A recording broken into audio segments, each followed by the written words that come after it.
പാനൂരിനടുത്ത കല്ലിക്കണ്ടി ഉദുക്കുമ്മൽ ഒരുമാ നഗറിൽ തെരുവുനായയുടെ ആക്രമണം. വിദ്യാർത്ഥിക്ക് ഗുരുതര പരിക്കേറ്റു. മറ്റ് 2 പേർക്ക് കൂടി കടിയേറ്റിട്ടുണ്ട്.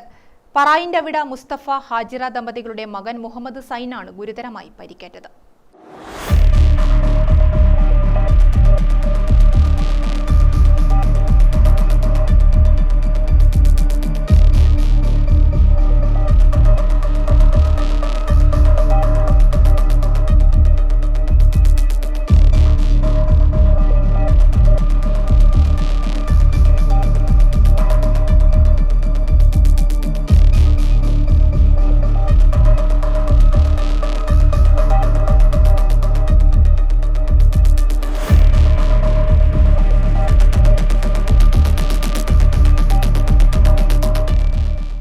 പാറേമ്മൽ UP സ്കൂൾ 7ാം ക്ലാസ് വിദ്യാർത്ഥിയാണ് മുഹമ്മദ് സൈൻ.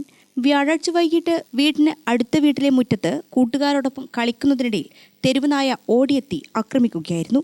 മുഖത്ത് കടിയേറ്റ് ഗുരുതരമായി പരിക്കേറ്റ മുഹമ്മദ് സൈനെ തലശ്ശേരി ജനറൽ ആശുപത്രിയിലെ പ്രാഥമിക ചികിത്സയ്ക്ക് ശേഷം വിദഗ്ധ ചികിത്സയ്ക്കായി കണ്ണൂർ ബേബി മെമ്മോറിയൽ ആശുപത്രിയിലേക്ക് മാറ്റി. പ്ലാസ്റ്റിക് സർജറി ചെയ്യണമെന്നാണ് ഡോക്ടർമാർ നൽകിയ നിർദ്ദേശം. പ്രദേശത്തെ തെരുവുനായ ഭീതി വിധിച്ചിട്ടുണ്ട്. ഗ്രാമിക ന്യൂസ്, തലശ്ശേരി.